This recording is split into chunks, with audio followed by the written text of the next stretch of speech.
Biggs Darklighter was raised on Tatooine, just like Luke Skywalker. Unlike Luke, Biggs was relatively wealthy. The two became fast friends, sharing a love for flying. They would routinely fly their skyhoppers through the various canyons and gorges that make up the desert planet. Biggs and Luke spent their youth dreaming of leaving Tatooine. They saw their only way out as joining the Imperial Academy. Neither were big fans of the Empire, but the Academy would provide both of them with a way off the world, and ideally, a path to being a real pilot. Luke's uncle wouldn't allow him to sign up for the Academy when Biggs did. Biggs had to take this life-altering step by himself. After enrolling, Biggs left Tatooine for the Preevesvelt Fleet Camp. He became friends with fellow cadet Derek Clivian, and the two got their first assignment together aboard a ship called the Rand Ecliptic. During their time aboard this ship, Clivian revealed to Biggs that he was an agent of the Alliance to Restore the Republic, more commonly known as the Rebel Alliance. Biggs never harbored much love for the Empire as it was. He trusted Clivian,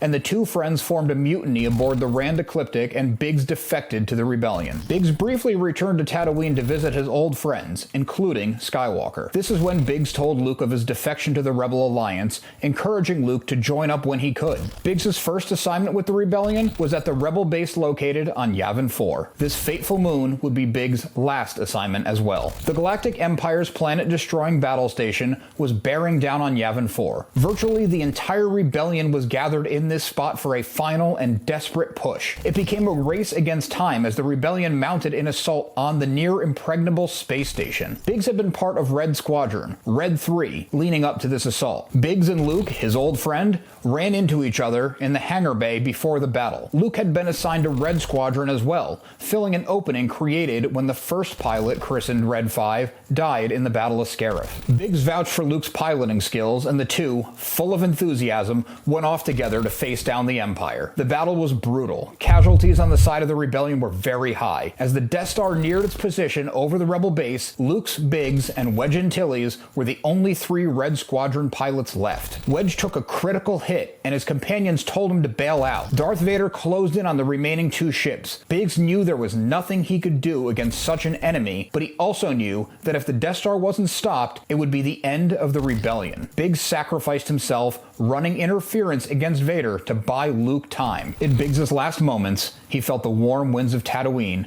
and heard his mother calling out to him to bring him a sense of peace. I remember having an old book. It came out around the time of the original movie. I picked it up at a garage sale or something. There were pictures of Biggs and Luke together in Tatooine in some long-deleted scene.